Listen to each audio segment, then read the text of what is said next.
오늘 신 하나님의 말씀은 출애굽기 34장 1절에서 9절 말씀입니다. 출애굽기 34장 구약성경 134쪽에 있습니다. 출애굽기 34장 1절부터 9절까지 한 절씩 교독하시겠습니다.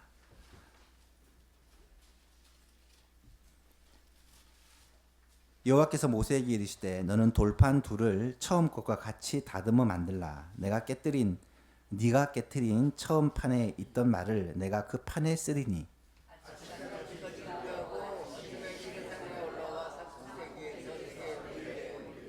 아무도 너와 함께 오르지 말며 온 산에 아무도 나타나지 못하게 하고 양과 소도 산 앞에서 먹지 못하게 하라.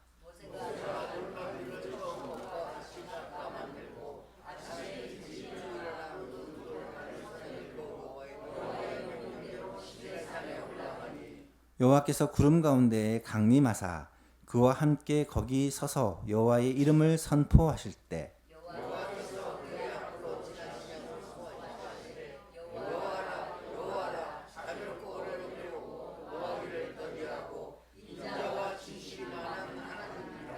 인자를 천대까지 베풀며 악과 과실과 죄를 용서하리라. 그러나 벌을 면제하지는 아니하고 아버지의 악행을 자손 3, 4대까지 보응하리라. 함께 있습니다. 이르되 주여 내가 주께 은총을 입었거든 원하건대 주는 우리와 동행하옵소서. 이는 목이 뻣뻣한 백성이니이다. 우리의 악과 죄를 사하시고 우리를 주의 기업으로 삼으소서. 아멘. 이스라엘 백성들이 애굽을 출발하는 게 정월 14일, 1월 14일입니다. 그리고 약 3개월 만에 시내산에 도착을 해서 이 시내산에서 약 한 10개월 이상을 머무르고 그 다음에 2월 20일 날 시내산을 출발합니다. 시내산에서 10개월 이상 머물면서 뭘 했을까? 모세가 하나님께 십계명을 받기 위해 이 시내산 꼭대기에 올라가서 그곳에서 40일을 그곳에 머물러 있었고요. 또 오늘 본문에 보니까 두 번째로 또 십계명을 받기 위해 시내산 꼭대기에 오르는 장면이 나타납니다. 그 시내산 꼭대기에서 뭘 했습니까? 하나님으로부터 율법과 성막의 설계도를 받아서옵니다. 그리고 이스라엘 백성들은 하나님과 언약을 맺게 되죠. 그래서 이 시내산에서 머무는 동안 가장 중요한 일이 뭐냐 하면 말할 것도 없이 하나님과 이스라엘 백성 사이에 언약을 맺은 사건이다라고 말할 수가 있습니다. 이것을 흔히 시내산 언약이라고 표현을 하는데요.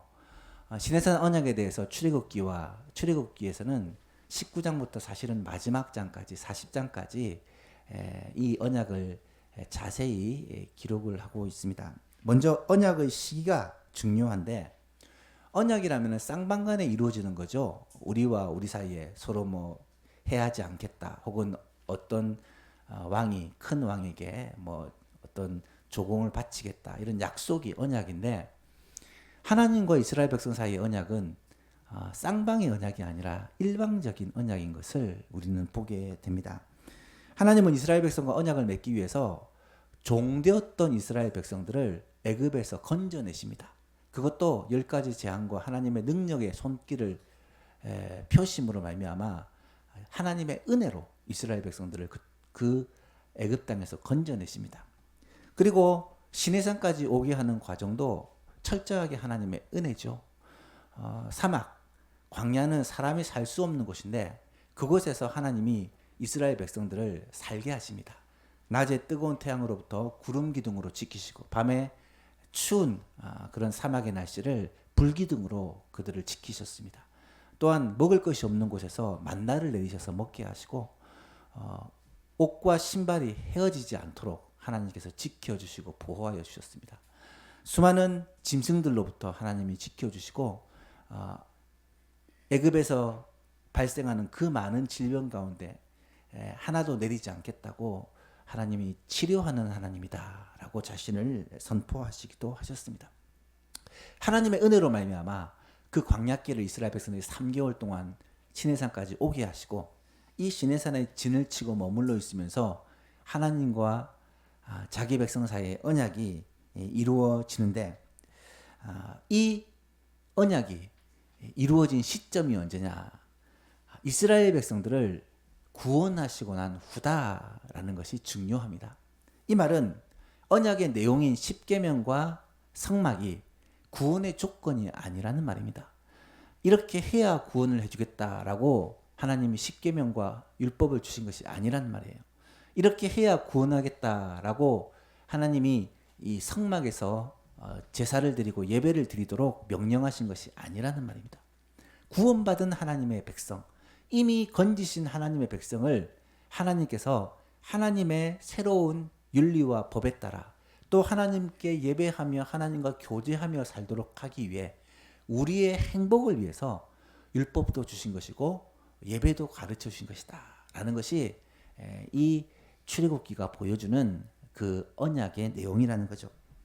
여러분, 하나님과의 언약은 이미 구원받은 자가 하나님과의 관계를 정립하는 것입니다. 율법이 구원의 조건이 아니라 십계명과 율법은 우리를 위하여 하나님이 허락해 주신 하나님의 백성된 우리를 위하여 하나님께서 주신 그러한 은혜의 법이라는 거예요. 그래서 예수님이 안식일이 사람을 위하여 있는 것이지 사람이 안식일 위하여 있는 것이 아니다라고 해석을 해주신 것이죠. 이미 구원하시고 자기 백성 삼으신 자기 백성들을 위해 하나님께서 이렇게 살 때 참된 행복을 누릴 수 있다. 이게 십계명과 율법이고 이렇게 살 때 하나님의 은혜를 누리며 살 수 있다. 그게 성막을 통한 예배를 가르쳐 주신 것입니다. 두 번째로 이 시내산 언약의 문구가 있는데 두 가지입니다. 첫 번째는 내가 너희와 함께 하겠다. 두 번째는 내가 너희로 내 백성을 삼고 내가 너희 하나님이 되겠다. 이것이 시내산 언약을 통해 하나님이 선포하신 그 언약의 내용입니다.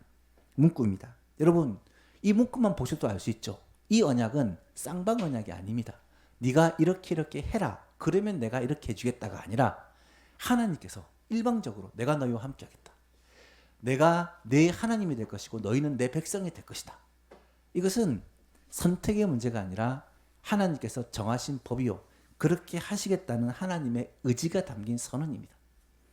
세 번째로 시내산 언약을 맺는 체결하는 순서를 보시면 이 언약의 체결은 당시 팔레스틴 지방의 고대 근동 지방에서 체결하는 일반적인 언약의 방식을 그대로 따릅니다.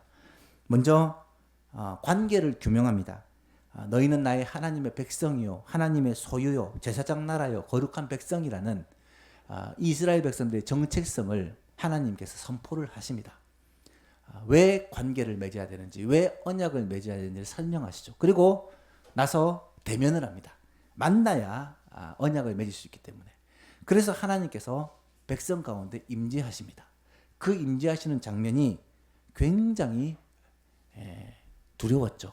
빽빽한 구름 사이에 불과 나팔 소리와 지진이 그렇게 있는 그 자리에 하나님께서 이스라엘 백성들을 다 격리시키고 성결하게 하신 후에 그 자리에 임재하십니다. 이스라엘 백성들은 너무 두려워서 하나님께서 오시는 것을 막아달라고 모세에게 간청할 정도였죠. 하나님이 임재하시고 나서 드디어 언약문이 선포됩니다. 그 언약문의 내용이 뭐냐? 십계명입니다. 십계명과 율법들입니다. 십계명은 하나님께서 하나님의 백성 된 너희들이 이제는 이렇게 살아야 된다라고 선포하신 내용입니다. 그 중에 첫 번째 계명이 뭡니까? 너는 나 외에 다른 신들을 내게 있게 해서는 안 된다. 두 번째 계명이 뭡니까? 너를 위하여 우상을 만들지 말고 나 외에 다른 어떤 우상에게도 절하거나 섬겨서는 안 된다. 이것이 하나님이 선포하신 언약의 가장 중요한 첫 번째와 두 번째였습니다. 쉽게 말해서 앞으로 하나님만 섬기며 살라는 것입니다. 그리고 그 외에 여러 가지 율법을 더하여 주십니다. 그리고 나서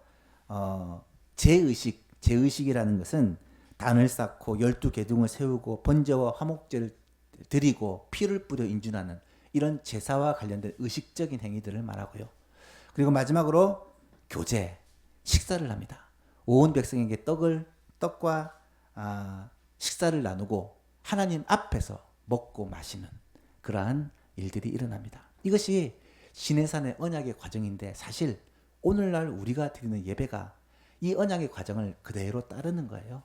그래서 예배할 때 우리가 누구인지 하나님 앞에 나아가는 예배의 부름이 있고 또 하나님의 말씀이 선포되는 언약 문이 선포되고 거기에 또 예배의 모든 순서가 의식적인 순서들이 진행이 되고 특별히 성찬식이 예배 중에 행해지고 마지막으로 교제, 이 성찬의 교제가 예배 때마다 이루어지면 좋지만 그렇게 할 수 없기에 우리는 애찬으로 같이 마치고 식사함으로 이런 예배의 순서를 대신하는 것입니다.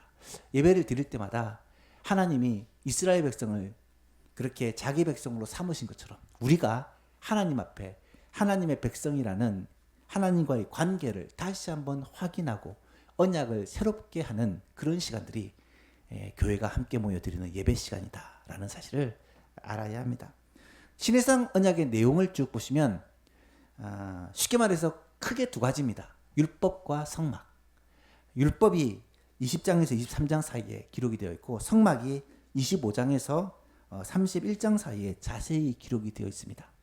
율법은 십계명뿐만 아니라 언약법전, 예식적 십계명, 제사장 법전, 성결 법전, 신명기 법전이라고 쭉 설명했는데 40일 동안 이 모세가 머물러 있으면서 하나님으로부터 법을 받아서 기록을 합니다. 책에 기록을 하는데 십계명은 돌판에 기록했지만 나머지 율법들은 책에 기록해서 이 후손들로 하여금 이 말씀을 기억하고 순종하도록 남기십니다. 두 번에 걸쳐서 올라가는데 오늘 본문에 두 번째 올라갔을 때는 또 추가적으로 하나님께서 말씀을 주십니다. 그 내용이 출애굽기 34장에 기록이 되어 있고 또 이 첫 번째, 두 번째도 40일을 머물면서 하나님과 교제하는데 그 내용들이 레위기와 신명기는 마지막에 다시 한번 명하는 율법으로 이 내용들이 성경에 그대로 기록이 되어 있는 것을 보게 됩니다. 성막은 십계명에 대해서 우리가 좀 오후 예배 시간에 하나하나 차근차근 살펴보았고 또 성막에 대해서도 하나하나 차근차근 살펴보았습니다. 성막이 말씀하는 것은 결국 하나님과 만나고 예배하는 것, 이것이 무엇인지를 성막을 통해 보여주셨고 그 다음에 짐승의 피를 통한 예배, 이거는 속죄의 예배가 무엇인지를 성막을 통해 가르쳐 주셨으며 나아가서 성막은 결국 예수 그리스도의 그 십자가와 예수 그리스도의 그 대속의 은혜, 예수 그리스도의 사역과 예수 그리스도께서 하시는 일들에 대한 설명입니다.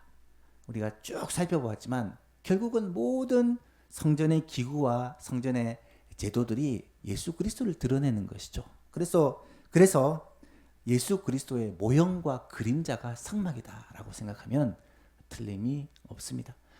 십계명, 율법과 성막, 예배를 통해 하나님의 백성이 하나님의 백성답게 사는 방법을 가르쳐 주신 것이 바로 하나님과의 언약의 그 내용이다라는 것을 알 수가 있습니다.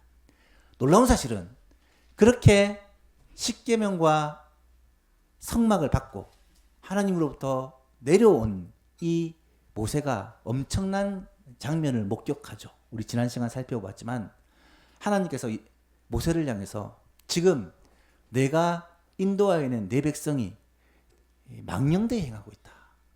하나님을 반역하고 하나님께서 명하신 그 율법의 첫 번째와 두 번째 그 명령을 거역하고 지금 금송아지를 만들어서 그것을 섬기고 그것들에게 절하고 있다. 하나님이 진노하시죠.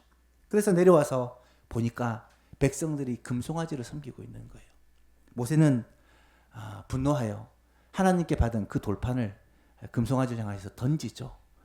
그리고 하나님의 진노가 임하여 하나님께서 이 백성을 다 진멸하고 너로 말미암아 새로운 민족을 만들겠다고 하나님이 선언하십니다.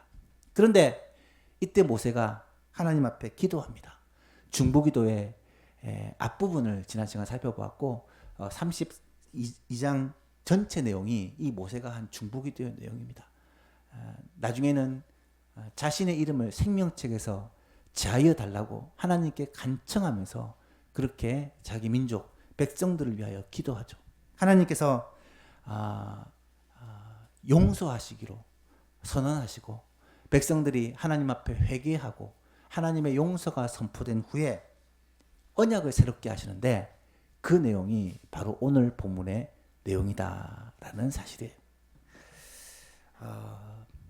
오늘 본문을 잠시 살펴보기 전에 지금까지 있었던 이 시내산 언약의 내용을 쭉 한번 복습을 해보았는데요. 모세가 하나님으로부터 두 번째 돌판을 받은 이 사건이 왜 일어났는지를 우리는 이해를 해야 됩니다. 백성들이 하나님과의 관계를 언약을 맺고 하나님의 백성으로 새로운 출발을 하는 그 중요한 순간. 그런데 그 백성들이 모세가 시내산에 올라가서 더디 내려오지 않는다는 이유로 우리의 신을 우리가 만들어서 우리를 애굽에서 인도해낸 신을 우리 손으로 만들어서 그것을 하나님이라고 절하고 섬기는 모습을 보고 하나님이 얼마나 진노하고 있는지를 보아야 합니다. 하나님의 그 진노, 하나님의 그 심판이 이스라엘 백성들에게 임하기 직전에 모세가 하나님 앞에 엎드려 기도하고 중보함으로 말미암아 하나님께서 그들을 사하시고 그들을 용서하시기로 선포하신 직후 하나님께서는 이스라엘 백성과의 언약을 새롭게 한다는 거예요. 그 전의 언약을 파했기 때문에, 깨뜨렸기 때문에 하나님이 이스라엘 백성과 맺었던 언약을 맺자마자, 아니 얼마 지나지도 않아 모세가 시내산에서 내려오지도 않아 바로 깨뜨려 버렸기 때문에 그 언약을 새롭게 하고 있다는 거예요. 1절 말씀부터 잠시 보시면 여호와께서 모세에게 이르시되 너는 돌판 둘을 처음 것과 같이 만들어서 다듬어라. 내가 깨뜨린 처음 판에 있었던 말을 내가 그 판에 쓰겠다. 십계명이죠. 아침까지 준비하고 아침에 시내산에 올라와 산꼭대기에서 내게 보이되 아무도 너와 함께 오르지 말고 온 산에 아무도 나타나지 못하게 하고 양과 소도 산 앞에서 먹지 못하게 하라. 처음 것과 마찬가지로 격리시키고 거룩하게 하며 하나님을 만날 채비를 하는 거예요. 4절에 모세가 돌판 둘을 처음 것과 같이 깎아 만들고 아침에 일찍이 일어나 그 두 돌판을 손에 들고 여호와의 명령대로 시내산에 올라가니 여호와께서 구름 가운데 강림하사 그와 함께 거기 서서 여호와의 이름을 선포하셨다. 하나님이 임재하셨다는 증거죠. 그런데 두 번째 이 돌판에다가 하나님의 율법을 새기시기 전에 하나님께서 뭘 하시느냐? 하나님께서 하나님의 이름을 선포하셨다라고 말씀하고 있습니다. 하나님의 이름이 여호와의 이름, 여호와라는 이름입니다. 그래서 6절에 보니까 여호와께서 그의 앞으로 지나시며 선포하시되 여호와라, 여호와라.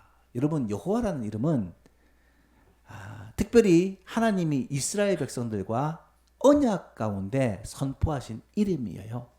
모세가 하나님께 부름을 받을 때 하나님의 이름이 무엇입니까? 라고 물었을 때 나는 스스로 있는 자다. 나의 이름은 여호와라. 이는 영원히 기억할 표호다. 라고 하나님이 선포를 하시죠. 이 여호와라는 말은 사실은 여호와라고 불리는 것도 정확하지는 않습니다. 이게 히브리어는 모음이 없기 때문에 이것이 여호와로도 불릴 수 있고 흔히 말하는 야훼로도 불릴 수 있고 어떻게도 불릴 수 있는데 그것이 어떻게 불리는지 알지 못하는 이유가 뭐냐? 그것은 이스라엘 사람들은 이 여호와라는 이름을 절대로 부르지 않습니다. 이 이름이 너무 소중하고 너무 두렵기 때문에 아도나이, 주라는 이름으로 그 대신 부르는 거예요. 그래서 이 여호와라는 이름이 어떻게 불리는지는 정확하게 알 수 없습니다. 얼마나 이 이름을 중요하게 생각하는지 성경에서 기록을 하다가 여호와라는 이름이 나오면 성경 기록을 멈추고 몸을 씻고 와서 다시 기록할 정도로 이 여호와의 이름을 소중히 여깁니다. 그 여호와께서 자기 이름을 선포하시면서 뭐라고 말씀하시냐면 여호와 하나님이 어떤 분이신지를 스스로 선포하십니다. 성경에서 많이 나오지 않는 표현입니다. 하나님이 스스로 자신이 어떤 분이신지를 친히 계시하시는 내용인데 뭐라고 말씀하시느냐 들어보십시오. 여호와라 여호와라 자비롭고 은혜롭고 노하기를 더디하고 인자와 진실이 많은 하나님이시라. 인자를 천대까지 베풀며 악과 과실과 죄를 용서하리라. 그러나 벌을 면하지는 아니하고 아버지의 악행을 자손 3, 4대까지 보응하리라. 이 내용은 제가 십계명을 설명하면서 하나님을 미워하는 자의 죄를 갚되 아버지로부터 아들에게로 3, 4대까지 이르게 하거니와 하나님을 사랑하고 그의 계명을 지키는 아이는 천대까지 은혜를 베푼다는 말이 무슨 의미인지를 설명을 해서 아마 여러분 기억하실 것입니다. 여기서 말씀하시는 것이 중요한 게 무엇입니까? 지금 이스라엘 백성들이 하나님과의 언약을 맺자마자 그 언약을 깨버렸어요. 큰 죄를 지었습니다. 그러므로 말미암아 하나님이 진노하셔서 이스라엘 백성들을 다 진멸시키시고 새로운 민족을 만드시려고 하나님께서 말씀하실 정도로 하나님을 지금 분노하게 만드는 거예요. 하나님은 질투하시는 하나님이기 때문에 하나님 외에 다른데 마음을 두는 자를 하나님은 용납지 않으시거든요. 그런데 놀랍게도 하나님이 어떤 분이신가를 선포하시면서 다음 7가지를 선포하시는 거예요. 하나님의 속성 중에 가장 대표적인 속성이 2가지가 있다 그래요. 뭡니까? 공의의 하나님과 사랑의 하나님. 사랑과 공의가 만난 자리가 십자가라 그러죠. 공의의 하나님과 사랑의 하나님이 하나님의 가장 대표적인 속성인데 하나님께서 스스로 자신을 이렇게 얘기를 합니다. 첫 번째 어떤 하나님이라고요? 자비로우신 하나님. 두 번째 어떤 하나님이요? 은혜로우신 하나님. 세 번째 어떤 하나님이십니까? 노하기를 더디하시는 하나님. 네 번째 어떤 하나님이세요? 인자와 진실이 많으신 하나님. 다섯 번째 인자를 천대까지 베푸시는 하나님. 여섯 번째 악과 과실과 죄를 용서하시는 하나님. 마지막 7번째 그러나 벌은 면제하지 않고 아버지의 악행을 자손 3, 4대까지 보응하시는 하나님. 한번 잘 살펴보십시오. 여러분 이 7가지 중에 사랑의 하나님에 해당하는 것이 몇 번입니까?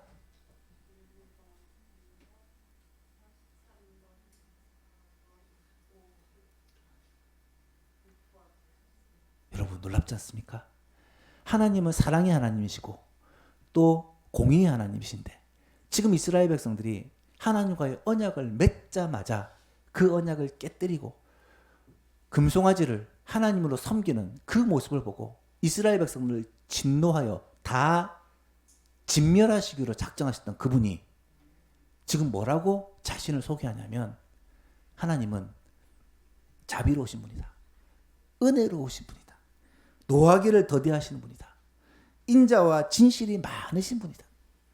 인자를 천대까지 베푸시는 분이다. 악과 과실과 죄를 이것도 자세히 보시면 악, 과실, 죄. 과실은 잘못을 모르고 한 것을 말하고 죄는 알고 한 것을 말합니다. 그것을 합해서 악이라고 해요. 이걸 다양하게 표시하는 이유가 있습니다. 하나하나 다 설명할 시간은 없지만 악과 과실과 죄를 용서하시는 분이 하나님이시다. 그런데 그 하나님은 벌은 면제하지 않고 아버지의 악행을 자손 3, 4대까지 보응하시는 분이시다. 이것은 공의의 하나님이시죠. 하나님이 죄를 용납하시면 안 되잖아요. 죄를 그냥 묵인하시면 안 되잖아요. 하나님은 죄가 없으신 공의로우신 분이기 때문에 죄는 반드시 징벌하시고 반드시 대가를 치르게 해야 돼요. 그런데 그 죄의 대가를 누가 치릅니까? 우리 대신에 예수님이 치신 거예요. 이렇게 생각한다면 1번부터 7번까지가 다 사랑의 하나님이신 거예요. 놀랍지 않습니까? 이스라엘 백성들이 하나님과의 언약을 깨고 하나님을 진노하게 만드셨는데 놀랍게도 하나님은 그 백성을 향하여 하나님이 어떤 분이신지를 선포하시는데 당연히 죄에 대한 대가를 치르게 하신 하나님이라고 생각했던 이스라엘 백성들이 하나님이 어떤 분이신지를 듣게 되는데 놀랍게도 처음부터 끝까지 그 하나님은 사랑의 하나님이시라는 거예요. 사랑하는 예수만교회 성도 여러분, 우리에게 하나님은 어떤 분이십니까? 우리에게 예수님은 어떤 분이세요? 여러 번 말씀드리지만 구약과 신약 성경에서의 알미라는 것은 지식적인 알을 가리키는 단어는 없어요. 체험을 통해, 관계를 통해 아는 것을 알미라고 말합니다. 여러분, 하나님을 알고 계십니까? 하나님을 어떤 분이신지 만나고 계십니까? 체험하고 계십니까? 하나님은 공의의 하나님이세요. 하지만 하나님은 또한 사랑의 하나님이십니다. 범죄한 이스라엘 백성들, 마땅히 진멸되어야 할 백성들을 향해 하나님은 자신을 이렇게 선포하고 계신 거예요. 오늘 우리에게 이 놀라운 은혜와 사랑을 베푸신 하나님을 우리가 꼭 만나기를 소원하고, 그래서 그 하나님 앞에 우리가 어떻게 살아야 될지를 한 번 더 다짐하는 귀한 시간이 될 수 있기를 바랍니다.